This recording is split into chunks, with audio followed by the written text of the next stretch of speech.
আন্তর্জাতিক ক্রিকেট থেকে দূরত্বটা বেড়ে গিয়েছিল অনেক। সেই দ্রুততা ঘোচানোর সুযোগ ছিল তামিম ইকবালের সামনে। চাইলেই থাকতে পারতেন আসন্ন চ্যাম্পিয়ন্স ট্রফির দলে। তবে সেই পথে হাঁটেননি তামিম, জানিয়ে দিলেন বিদায়। আন্তর্জাতিক ক্রিকেট অধ্যায় শেষ হলো বাংলাদেশের অন্যতম সেরা ওপেনারের। তামিমের এমন সিদ্ধান্তকে সম্মান জানিয়েছেন বিসিবি প্রধান ফারুক আহমেদও।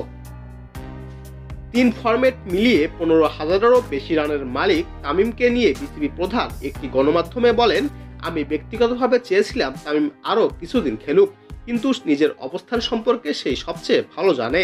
বাংলাদেশ ক্রিকেটকে দীর্ঘদিন ধরে সার্ভিস দিয়ে গেছে তামিম, অনেক ম্যাচ আমাদের জিতিয়েছে। বোর্ড সভাপতি হিসাবে আমি তার এই সিদ্ধান্তকে সম্মান জানাই। এর আগে বিসিবি প্রধান তামিমকে বোর্ডে যুক্ত হওয়ার ইঙ্গিতও দিয়েছিলেন। ক্রিকেট থেকে অবসর নেওয়া তামিমের সামনে এখন তাই সুযোগ আছে।